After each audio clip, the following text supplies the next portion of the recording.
বকুত চাঞ্চল্য উদ্ধাৰ নিৰুদেশ হোৱা মহিলাসহ কন্যা সন্তান 18 মাহ পিছত উদ্ধাৰ বহিৰাজ্য পশ্চিম বংগত স্বামীৰ বাসগৃহৰ পৰা নিৰুদেশ হৈছিল মহিলাসহ কন্যা সন্তানটি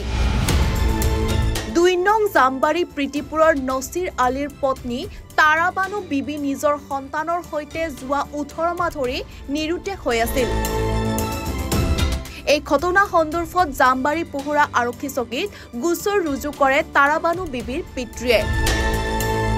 এই এজাহাৰৰ ভিত্তিত আৰক্ষী চকীৰ ভাৰপ্ৰাপ্ত বিষয়া দিলীপ নাথ হাজৰিকাৰ নেতৃত্বত তদন্ত আৰম্ভ কৰে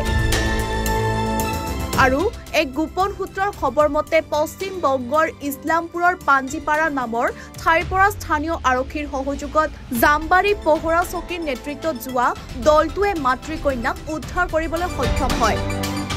বৰ্তমান মহিলাগৰাকী বুকো আৰক্ষীৰ জিম্মাত আছে আদালতত হাজিৰ কৰোৱাৰ পিছত যি নিৰ্দেশ দিয়ে সেইমতে মহিলাগৰাকীক সমজি দিব বুলি আৰক্ষী চকীৰ ভাৰপ্ৰাপ্ত বিষয়াগৰাকীয়ে জানিবলৈ দিয়ে ছোৱালীটো বিয়া পাতিছিলোঁ বিয়া পাতাৰ পৰা ছোৱালীটো হৰানি গৈছিল বেলেগ মানুহে আৰু কিবা কি কৰিছোঁ হৰানি গৈছে সেই পাঞ্জিপাৰাত থেকে মই আনিছোঁ কিমান দিন ধৰি নিৰুদ্দেশ হৈ 1.5 বছৰ হ'ল কেনেকৈ গম পালে আপোনালোকে গম পাইছোঁ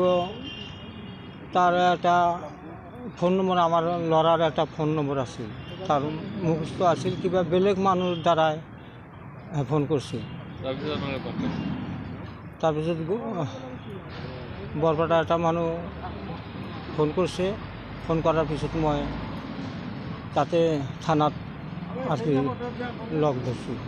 যে থানাত মই জনাওঁ আপোনালোকে পুলিচক লগত লৈ পুলিচ ছাৰক লগত লৈ পেলাই আমি সেই থানাত ঘৰ ক'ত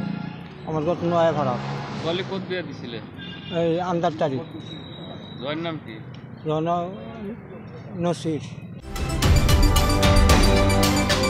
বকুৰ পৰা বিক্ৰম দাসৰ প্ৰতিবেদন এনিভাৰত 24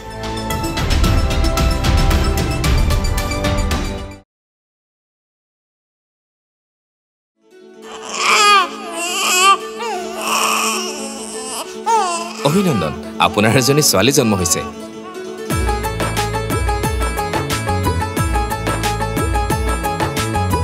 লাহি পাহি এজনী পৰি